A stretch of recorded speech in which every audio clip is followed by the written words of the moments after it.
ಶಿವಶರಣರಿಗಷ್ಟೇ ಇಲ್ಲಿ ಆಹ್ವಾನ, ಶಿವಶರಣರಿಗಷ್ಟೇ ಇಲ್ಲಿ ಪ್ರವೇಶ ಅಂತ ಹಾಕೊಂಡಿರ್ತಾರೆ. ಸೊ ಏನು ಶಿವಶರಣರಿಗಷ್ಟೇ ಪ್ರವೇಶ? ಸೊ ಅಂಗದ ಮೇಲೆ ಲಿಂಗ ಇರಬೇಕು, ಹಣೆಯಲ್ಲಿ ವಿಭೂತಿ ಇರಬೇಕು, ಅಷ್ಟೇ ಅವಾಗ ಮಾತ್ರ ಪ್ರವೇಶ ಇರೋದು ಅಂತ ಗೊತ್ತಾಗುತ್ತೆ ಆ ಒಂದು ಬದಲಿಗೆ. ಬಸವಣ್ಣನವರು ಆ ಪ್ರವೇಶ ದ್ವಾರದಲ್ಲಿ ಅಡಪದ ಅಪ್ಪಣ್ಣ ಅನ್ನುವಂತಹ ವಚನಕಾರರನ್ನ ಅಥವಾ ಶಿವಶರಣರನ್ನ ನೇಮಿಸಿರ್ತಾರೆ. ಯಾರ ಮೇಲೆ ಅಂಗದ ಮೇಲೆ ಲಿಂಗವಿದೆಯೋ ಅವ್ರನ್ನ ಮಾತ್ರ ಒಳಗಡೆ ಬಿಡು, ಇದ್ದಿಲ್ಲ ಅಂದ್ರೆ ಯಾರನ್ನು ಬಿಡಬೇಡ ಅಂತ ಹೇಳಿರ್ತಾರೆ. ಸೊ ಗೊತ್ತಾಗುತ್ತೆ, ನಾನು ಇವಾಗ ಓಲೆ ಕೊಡಲು ಆಗಲ್ಲ, ಏಕೆಂದ್ರೆ ನನ್ನ ಒಂದು ಅಂಗದಲ್ಲಿ ಲಿಂಗವೇ ಇಲ್ಲ, ಏನ್ ಮಾಡೋದು ಅಂತ ನಿರ್ಧರಿಸ್ತಾರೆ. ಆಗ ಏನ್ ಮಾಡ್ತಾನೆ, ಅಲ್ಲೇ ಒಂದು ಇದ್ದಂತಹ ವಸ್ತುವನ್ನು ತೆಗೆದುಕೊಂಡು ಆ ವಸ್ತ್ರಕ್ಕೆ ಕಲ್ಲನ್ನು ಹಾಕಿ ಕಟ್ಕೊಳ್ತಾರೆ. ಆ ಕಲ್ಲನ್ನ ಕಟ್ಕೊಂಡಾಗ ಕಲ್ಲನ್ನ ಕಟ್ಕೊಂಡ್ರೆ ಆಗ ಅಡಪದ ಅಪ್ಪಣ್ಣನವರು ಇವನು ವಸ್ತ್ರದಲ್ಲಿ ಲಿಂಗವನ್ನ ಇಟ್ಕೊಂಡು ಬಂದಿದ್ದಾನೆ, ಹಣೆಯಲ್ಲಿ ವಿಭೂತಿ ಇಟ್ಕೊಂಡು ಬಂದಿದ್ದಾರೆ, ಸೊ ಇವನು ಕೂಡ ಶಿವಶರಣರೇ, ಹಾಗಾದ್ರೆ ಇವನನ್ನ ಮಹಾಮನೆ ಒಳಗಡೆ ಬಿಡಿಯಿದ್ದಾರೆ. ಆ ಮಹಾಮನೆಯಲ್ಲಿ ಪ್ರಸಾದವನ್ನ ಸೇವನೆ ಮಾಡ್ತಾನೆ, ಕಾಯಕವನ್ನ ಮಾಡ್ತಿದ್ದಂತೆ ಎಲ್ಲ ಶಿವಶರಣರನ್ನ ನೋಡ್ತಾನೆ. 12 ಗಂಟೆ ಆಗುತ್ತೆ. ಆಗ ಹೋಗಿ ಏನ್ ಮಾಡ್ತಾನೆ, ಆ ಬಸವಣ್ಣನವರು ಇದ್ದಂತಹ ಕೋಣೆಯಲ್ಲಿ ಹೋಗಿ ಏನ್ ಮಾಡ್ತಾನೆ, ಆ ಓಲೆಯನ್ನು ತೆಗೆದುಕೊಳ್ಳೋದಕ್ಕೆ ನಿರ್ಧರಿಸ್ತಾನೆ. ಹೇಗೂ ಕೂಡ ಒಂದು ಓಲೆಯನ್ನು ಕೂಡ, 2 ಓಲೆಗಳನ್ನು ಕೂಡ ಕದ್ಕೊಳ್ತಾನೆ. ಆಗ ಅವನ ಬಯಕೆ ಇರೋಲ್ಲ. ಅವರ ಬಸವಣ್ಣನವರ ಹೆಂಡತಿಯ ತಾಳಿಯ ಮೇಲೆ ಅವನ ಕಂಡು ಬಿಡುತ್ತೆ. ಸೊ ತಾಳಿಯನ್ನು ಕೂಡ ಕದ್ಕೊಳ್ಳೋಣ ಅಂತ ನಿರ್ಧರಿಸ್ತಾನೆ. ಆಗ ನೀಲಾಂಬಿಕೆಗೆ ಎಚ್ಚರಿಕೆ ಆಗುತ್ತೆ. ಆ ಎಚ್ಚರಿಕೆ ಆದಂತ ಸಂದರ್ಭದಲ್ಲಿ ಅವನು ಮಾಡ್ತಾರೆ, ಜೋರಾಗಿ ಕಿರ್ಚಾಡ್ತಾರೆ ನೀಲಾಂಬಿಕೆ, ಓ ನನ್ನ ಮಾಂಗಲ್ಯ, ನನ್ನ ಮಾಂಗಲ್ಯ, ನನ್ನ ಮಾಂಗಲ್ಯ.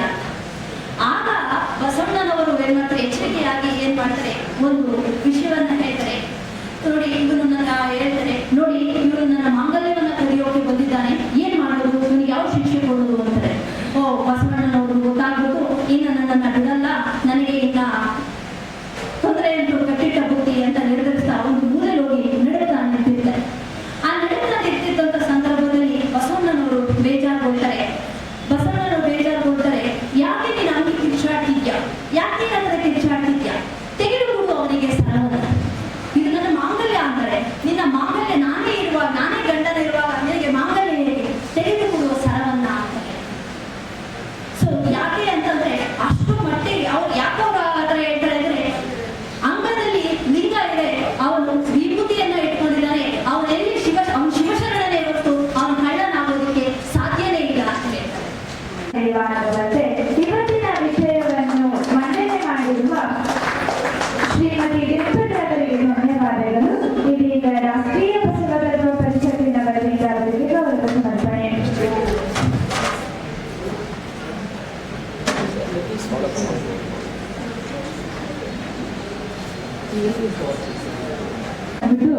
ನನ್ನ 3 ತತ್ವ ಯಾವಾಗಲೂ ನನ್ನ ಕೈಯಲ್ಲಿರಬೇಕು. ಒಂದು ಅಕ್ಷರ, ಇನ್ನೊಂದು ಕಾಯಕ, ಮತ್ತೊಂದು ದಾಸೋಹ. ಅಕ್ಷರ ಜ್ಞಾನದ ಬೆಳಕು. ಯಾವ ಬೆಳಕು ಕೂಡ ಕತ್ತಲಾಗಬಹುದು, ಆದರೆ ಅಕ್ಷರದಿಂದ ಇಡೀ ವಿಶ್ವ, ಇಡೀ ಜಗತ್ತನ್ನೇ ಒಳ್ಳೆ ದಾರಿಗೆ ತರಬಹುದೆಂದು ಅಕ್ಷರನ ಕಲಿತು ದಾಸೋಹ ಎಂದರೆ ಸರ್ವಿಸ್. ದಾಸೋಹ ಎಂದರೆ ಬಂದವರಿಗೆ ಬರೀ ಊಟ ನೀಡುವುದಲ್ಲ, ಮತ್ತೆ ಯಾವ ಕೆಲಸದಿಂದನಾದರೂ ಯಾವ ಕಾಯಕದಿಂದನಾದರೂ ನನ್ನ ಸೇವೆಯನ್ನು ಸಲ್ಲಿಸಬೇಕೆಂದು ಆ 3 ತತ್ವಗಳನ್ನು ನನ್ನ ಜೀವನದಲ್ಲಿ ಅಳವಡಿಸಿಕೊಳ್ಳಬೇಕೆನ್ನೋದೇ ನನ್ನ ಆಸೆ ಇತ್ತು.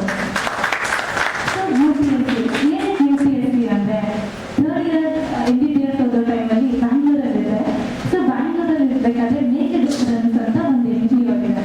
ಸೊ ಆ NGOಲಿ ನಾವು ಗ್ರೂಪ್ ಆಫ್ ಸ್ಟೂಡೆಂಟ್ಸ್ ಅಂದರೆ ವಾಲಂಟಿಯರ್, ಡಾಕ್ಟರ್ಸ್ ಇರ್ಬೋದು, ಇಂಜಿನಿಯರ್ಸ್ ಇರ್ಬೋದು, ನಾವೆಲ್ಲ ಸ್ಟೂಡೆಂಟ್ಸ್ ಎಲ್ಲ ಸೇರಿಬಿಟ್ಟು ಈ ಸ್ಲಮ್ಗಳಿರುತ್ತಲ್ವ, ಸ್ಲಮ್ಗಳಲ್ಲಿ ಆರ್ಫನೇಜಸ್, ಅನಾಥಾಶ್ರಮಗಳಲ್ಲಿ ಹೋಗ್ಬಿಟ್ಟು ಮಕ್ಕಳಿಗೆ ಪಾಠ ಮಾಡ್ತಿದ್ವಿ. ಸೊ ಈ ಬೆಂಗಳೂರಲ್ಲಿ 22 ಆರ್ಫನೇಜಸ್ ಹೋಗ್ಬಿಟ್ಟು ಪಾಠ ಮಾಡ್ತಾ ಇದ್ದಾರೆ. ಸೊ ಆರ್ಫನೇಜಸ್ ಹೋದಾಗ ಮಕ್ಕಳಿಗೆ ವೈದ್ಯರಾಗ್ಬಿಟ್ಟು ನಾನು ಒಂದು ಹೆಲ್ತ್ನ ಇಂಪ್ರೂವ್ ಮಾಡ್ಬೋದು, ಬಟ್ ಒಂದಿನ ಅಲ್ಲಿ ಸ್ಟ್ರೆಸ್ಸಿಂದ ಇಂಪ್ರೂವ್ ಬರ್ತಾ ಇದೆ. ಅವಾಗ ಬಂದು ಹುಡುಗ, ಚಿಕ್ಕ ಹುಡುಗ, 10ನೇ ಕ್ಲಾಸ್ ಹುಡುಗ, ವೈದ್ಯ ನಾನು, ಬಟ್ ಅಲ್ಲ ನಿಮ್ಮ ಮ್ಯಾಥಮೆಟಿಕ್ಸ್ ಇದೆ, ಫಾರ್ಚುನೇಟ್ಲಿ ಆರ್ ಅನ್ಫಾರ್ಚುನೇಟ್ಲಿ. ಇಲ್ಲಿಂದ ಬರ್ಬೇಕಾದ್ರೆ ಆ ಹುಡುಗ ಕೈ ಇಟ್ಕೊಂಡು, ಅಕ್ಕ ನೀವು ಬರ್ದಿರಲ್ಲ, ನೀವು ಪಾಠ ಹೇಳ್ತಿರಲ್ಲ, ಎಷ್ಟು ಖುಷಿ ಆಗುತ್ತೆ ಗೊತ್ತಾ ಅಂತ. ಆ ಸ್ಮೈಲ್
ಅವರು ಪ್ರದರ್ಶನ ಮಾಡ್ತಾರೆ.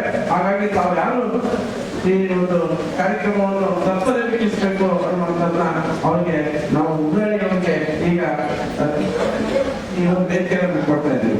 ಬೋರ್ಡು ಅವ್ರು ಹೇಳ್ತಾರೆ ಬೇರೆಯವರು ಬರೆಯೋದು ಅಲ್ಲಿಟ್ಕೊಂಡ್ಬಿಡಿ, ಗೋಡೆ ಅವರೇನು ಬರೆಯಲ್ಲ, ಬೇರೆಯವರು ಬರೆಯೋದು. 2020ರಲ್ಲಿ ಅಕ್ಟೋಬರ್ 18ನೇ ತಾರೀಕು ಅವರು ಪಿಜಿನಲ್ಲಿ ಅವರ ಸಂಸ್ಥೆಗೆ ಹೋಗಿ ಭೇಟಿಯಾಗಿದ್ದಾರೆ. ಪುನಃ ಅವತ್ತು ಅವ್ರು ಫೋನ್ ನಂಬರ್ ಕೊಟ್ಟಿದ್ರು 9945505105 ಅಂತ.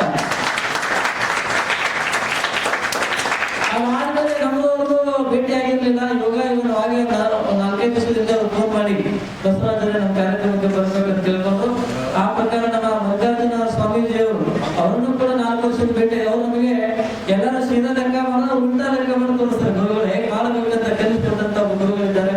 ಅವರು ಮತ್ತೆ ಅವ್ರ ಸಮ್ಮುಖದಲ್ಲಿ ತಮ್ಮೆಲ್ಲರೂ ನೋಡುವಂತ ಅವಕಾಶ ಬಂತು.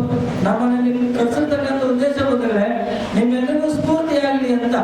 ನಮ್ಮ ಮೊಟ್ಟ ಬಂದ್ಬಿಟ್ಟು ಇನ್ಸ್ಪೈರ್ ಬಿಫೋರ್ ಎಕ್ಸ್ಪೈರ್. ಹಾಗೆ ಕಂಡಿರ್ಲಾರ್ದವ್ರು ಈ ರೀತಿ ಸಾಧನೆ ಮಾಡ್ತಿರ್ಬೇಕಾದ್ರೆ ನಾವೇಕೆ ಮಾಡಬಾರ್ದು ಅಂತ ಮೋಟಿವೇಶನ್ ಬರಲಿ ಅಂತ ಹೇಳಿ ಇವತ್ತು ನಿಮ್ಮೊಟ್ಟಿಗೆ ಒಂದು ಮಾತುಕತೆ ಅವಕಾಶ ಕೊಟ್ಟಂತ ಅರುಣ್ ಕುಮಾರ್ ಸೋದರಿ ನಾವೆಲ್ಲರೂ ಸೇರಿ ಜೋರ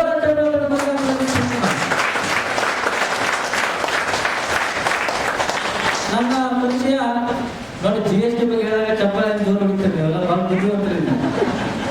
ನನ್ನ ಪರಿಚಯ ಬಸವರಾಜ್ ಉಮರಾಡಿ, ಅತನಿ ನಮ್ಮೂರು. ಶಿಕ್ಷಣ ಬಂದರೆ MA BEd ಆಗಿದೆ.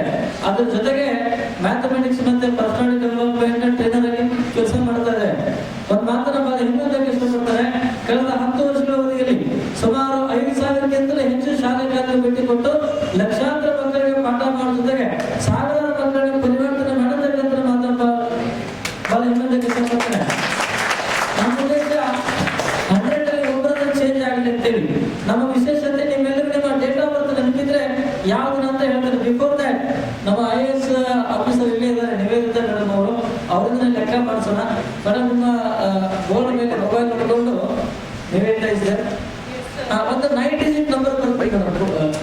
ಬಸವರಾಜ ಉಬ್ರಾಣಿ ಬೆಳಗಾವಿ ಜಿಲ್ಲೆಯ ಅತಣಿಯವರಾಗಿದ್ದು ಗಣಿತದ ದೃಷ್ಟಿಹೀನರಾಗಿದ್ದರು. ಅದ್ಭುತ ಗಣಿತ ಸಾಮರ್ಥ್ಯದಿಂದ ಹ್ಯೂಮನ್ ಕಂಪ್ಯೂಟರ್ ಎಂದೇ ಪ್ರಸಿದ್ಧರಾಗಿದ್ದಾರೆ. ಇವರು 9 ಅಂಕಿಗಳವರೆಗಿನ ಸಂಕಲನ, ವ್ಯವಕಲನ ಮತ್ತು 5 ಅಂಕಿಯ ಗುಣಕಾರ ಭಾಗಕಾರಗಳನ್ನು ಸೆಕೆಂಡ್ಗಳಲ್ಲಿ ಲೆಕ್ಕ ಹಾಕಿ ಉತ್ತರಿಸುತ್ತಾರೆ. ಇವರ ಈ ಅಸಾಧಾರಣ ಸ್ಮರಣ ಶಕ್ತಿ ಮತ್ತು ಮಠಮಾಂತ್ರಿಕ ಕೌಶಲ್ಯಕ್ಕಾಗಿ ಗುರುತಿಸಲ್ಪಟ್ಟಿದ್ದಾರೆ. ಶರಣ ಸಂಗಮ ಕಾರ್ಯಕ್ರಮ 98ನೇದು ಬಹಳ ಅರ್ಥಪೂರ್ಣವಾಗಿ ಆಗಿದೆ. ಇವತ್ತಿನ ದಿನ ಒಬ್ಬ ಅಂಧರಾಗಿದ್ದರೂ ಕೂಡ ಹೇಗೆ ಸಾಧನೆ ಮಾಡ್ಬೋದು ಎನ್ನುವಂತಹದ್ದನ್ನು ಈ ಲೋಕಕ್ಕೆ ಪರಿಚಯ ಮಾಡಿಸ್ಕೊಟ್ಟಂತಹ ವ್ಯಕ್ತಿಯನ್ನು ಕರೆಸಿ ಗೌರವವನ್ನು ಉಂಟು ಮಾಡಿದ್ದಾರೆ. ಅದೇ ರೀತಿಯಾಗಿ ಚಿಕ್ಕದಾದಂತಹ ಮಗು ಇದ್ದರೂ ಕೂಡ IAS ಪರೀಕ್ಷೆಯಲ್ಲಿ 496ನೇ ರ್ಯಾಂಕನ್ನು ಪಡೆದು ಈ ನಮ್ಮ ನಾಡಿಗೆ ಕೀರ್ತಿಯನ್ನು ತರುವಂತಹ ಕೆಲಸವನ್ನು ಮಾಡಿದೆ ಆ ತಾಯಿ. ಈ ಲೋಕಕ್ಕೆ ಉತ್ತಮವಾದಂಥ ಸೇವೆಯನ್ನು ಕೊಡಲಿಕ್ಕೆ ಸಿದ್ಧವಾಗುವಂತಹ ಒಂದು ಕಾರ್ಯಕ್ರಮ ಕೂಡ ಇಲ್ಲಿ ಆಯಿತು. ಮತ್ತು ಜೊತೆಗೆ ಇವತ್ತಿನ ದಿನ ಬಸವ ತತ್ವವನ್ನು ಜನಮನಕ್ಕೆ ಮುಟ್ಟಿಸುವಂತಹ ಕೆಲಸದ ಮೂಲಕವಾಗಿ ನಮ್ಮ ಇಲ್ಲಿಯ ಸಂಘದ ಅಧ್ಯಕ್ಷರಾಗಿರ್ತಕ್ಕಂಥ ಅರುಣ್ ಕುಮಾರ್ರವರು ಬಹಳ ಅಚ್ಚುಕಟ್ಟಾಗಿ ಕಾರ್ಯಕ್ರಮದ ವ್ಯವಸ್ಥೆಯನ್ನು ಮಾಡಿದ್ದಾರೆ. ಜೊತೆಗೆ ಸಂಗೀತ ಹಾಗೂ ಸಾಹಿತ್ಯ ಎಲ್ಲವನ್ನೂ ಬೆರೆತಂಥ ಒಂದು ಪ್ರತಿಭೆ ಬೆರೆತಂತಹ ಈ ಕಾರ್ಯಕ್ರಮ ಅತ್ಯಂತ ಸರ್ವಾಂಗ ಸುಂದರವಾಗಿ ಬಂದಿದೆ. ಇವರ 100ನೇ ಕಾರ್ಯಕ್ರಮ ಇನ್ನೂ ಅರ್ಥಪೂರ್ಣವಾಗಿ ಈ ಲೋಕಕ್ಕೆ ಅರ್ಪಣವಾಗುವಂತಹ ಒಂದು ಸಮಯ 2 ತಿಂಗಳಲ್ಲಿ ಬಂದಿದೆ. ಆ ಕಾರ್ಯವು ಕೂಡ ತುಂಬ ಅತ್ಯಂತ ಯಶಸ್ವಿಯಾಗಲಿ, ಎಲ್ಲರ ಸಹಕಾರನೂ ಕೂಡ ಇದಕ್ಕೆ ಪರಿಪೂರ್ಣವಾಗಿ ದೊರೆಯಲಿ. ನಮ್ಮ ಬೆಂಗಳೂರು ಮಹಾನಗರಿ ಕಲ್ಯಾಣ ನಗರಿ ಅಂತ ಇತ್ತು. ಈ ಮೂಲಕವಾಗಿ ಶರಣ ಸಂಘದ ಮೂಲಕವಾಗಿ ಕಲ್ಯಾಣ ನಗರಿ ಎನ್ನುವಂತಹದಕ್ಕೆ ಒಂದು ಅರ್ಥಪೂರ್ಣವಾದಂತಹ ಹೆಸರು ಉಂಟಾಗಲಿಕ್ಕೆ ಸಾಧ್ಯವಾಗುತ್ತೆ. ಪ್ರತಿಯೊಂದು ಕ್ಷೇತ್ರದಲ್ಲಿಯೂ ಕೂಡ ಪ್ರತಿಯೊಂದು ರಂಗದಲ್ಲಿಯೂ ಕೂಡ ಇವತ್ತು ವಿಶೇಷವಾದಂತಹ ಇದು ಬಸವ ತತ್ವಗಳ ಚಿಂತನೆ ನಡೀತಾ ಇದೆ. ಇದರ ಮೂಲಕವಾಗಿ ಜನ ಲೋಕ ಕಲ್ಯಾಣವನ್ನು ಬಯಸಲಿ ಅನ್ನುವಂತಹದ್ದನ್ನು ನಾನು ಹೇಳಕ್ಕೆ ಇಷ್ಟಪಡ್ತಾ ಇದ್ದೇನೆ. ಶುಭಂ ಭೂಯಾತ್. 98ನೇ ತಿಂಗಳ ಶರಣ ಸಂಗಮ ಕಾರ್ಯಕ್ರಮ ಬಹಳ ಅದ್ಭುತವಾಗಿ ಸೊ ಇವತ್ತು ನಿಜವಾಗಿಯೂ ಸಹ ಒಂದು ಉತ್ತಮ ಜನಸ್ತೋಮ ಇವತ್ತು ನಮ್ಮ ಸಭಾಂಗಣದಲ್ಲಿ ಸೇರಿತ್ತು. ಯಾಕಂದರೆ ವಿಶೇಷವಾಗಿ ನಮ್ಮ ಅಂತಾರಾಷ್ಟ್ರೀಯ ಮಟ್ಟದ ಒಂದು ಮಾನವ ಕಂಪ್ಯೂಟರ್ ಎಂದೇ ಖ್ಯಾತಿ ಪಡೆದಿರ್ತಕ್ಕಂಥ ಬಸವರಾಜ್ ಉಮ್ರಾಣಿ ಅವರು ಹಾಗೂ ನಮ್ಮ ಆಶ್ರಯ ಗ್ರೂಪ್ ಆಫ್ PGಯಲ್ಲಿ ವಾಸ್ತವ್ಯ ಹೂಡಿ ಇವತ್ತು 496ನೇ IAS ರ್ಯಾಂಕನ್ನು ಪಡೆದಿರ್ತಕ್ಕಂಥ ಡಾಕ್ಟರ್ ನಿವೇದಿತಾ ಅವ್ರಿಗೂ ಕೂಡ ಗೌರವ ಸಮರ್ಪಣೆ ಮಾಡೋದ್ರ ಜೊತೆಗೆ ಪರಮಪೂಜ್ಯ ಶ್ರೀಗಳು ಮಲ್ಲಿಕಾರ್ಜುನ ದೇವರು ಅದ್ಭುತವಾದಂತಹ ಒಂದು ಪ್ರವಚನ ನೀಡಿರ್ತಕ್ಕಂಥ ಈ ಒಂದು ಕಾರ್ಯಕ್ರಮ 98 ಅತ್ಯಂತ ಯಶಸ್ವಿಯಾಗಿ ನೆರವೇರಿದೆ. ಇದಕ್ಕೆ ಬಸವಾಭಿಮಾನಿಗಳ ಪ್ರೋತ್ಸಾಹ ಹೀಗೆ ಸದಾ ಇರಲಿ ಅಂತ ಹೇಳಿ ಇವತ್ತಿನ ಕಾರ್ಯಕ್ರಮವನ್ನು ಮುಗಿಸ್ತಾ ಇದ್ದೀವಿ. ಬರುವ ತಿಂಗಳು 99 ಹಾಗೂ 100ನೇ ತಿಂಗಳು ಅದ್ಭುತವಾಗಿ ಕಾರ್ಯಕ್ರಮ ಮಾಡಬೇಕು ಅನ್ನುವಂತಹ ಎಲ್ಲರ ಬಸವಾಭಿಮಾನಿಗಳ ಅಪೇಕ್ಷೆ ಆಗಿದೆ. ಹಾಗಾಗಿ ಕಾರ್ಯಕ್ರಮಕ್ಕೆ ಆಗಮಿಸಿದ ಎಲ್ಲರಿಗೂ ಶರಣಾರ್ಥಿಗಳು.